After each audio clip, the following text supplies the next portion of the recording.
अस्सलामुअलैकुम, मेरा नाम है आलम खान। आप देख रहे हैं मेरे यूट्यूब चैनल। अच्छा, मेरे सामने स्टॉक चेक कर ले। बेडशीट आ गया है, ठीक है। लंदन का इंपोर्ट है। कोशिश करना है आप लोग एक एक पीस नोट करना है। तो आप लोग चेक कर ले, माशाल्लाह बहुत ही अच्छा माल है। माल की क्वालिटी कंडीशन चेक कर ले, बेस्ट क्वालिटी वाला माल है। अच्छा, ये प्रिंटेड है, ठीक है। तो जिसको सादा चाहिए तो वो भी हमारे पास अवेलेबल है, जिसको ये वाले चाहिए तो ये भी हमारे पास है, ठीक है। ये एक कस्टमर है, उसका ऑर्डर है, मैंने बोला खैर छोटा सा वीडियो बना दूंगा।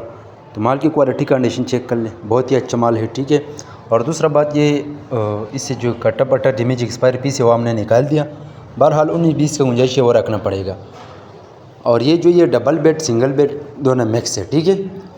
तो आप लोग चेक कर ले, रेट दोनों का एक ही है, ठीक है। माल की क्वालिटी शेयरिंग चेक कर ले, बहुत ही अच्छा माल है, ठीक है। तो जिसको भी चाहिए स्क्रीन के ऊपर मेरा नंबर है, उस पर मैसेज कर दे या कॉल कर दे, पूरा डिटेल आपको व्हाट्सअप पर मिलेगा। ये आप लोग चेक कर लें। पाकिस्तान में हर शहर से ऑर्डर कर सकते हैं। पाकिस्तान में हर शहर तक हमारा माल बेल्टी होते हैं। जैसे बेल्टी होते हैं, बेल्टी कस्टमर को व्हाट्सअप की जाती है। पेमेंट हमारे एडवांस से डिलीवरी चार्ज कस्टमर पर होगा। माल आप लोगों के सामने आप देख सकते हैं। अगर आप ये वीडियो यूट्यूब चैनल से देख रहे हो, यूट्यूब चैनल भी सब्सक्राइब करें। अगर फेसबुक पेज से देख रहे साथ में फेसबुक पेज भी फॉलो कर, लाइक करो, ठीक है। ये आप लोग चेक कर ले, इस टाइप का माल है, साफ़ सुथरा।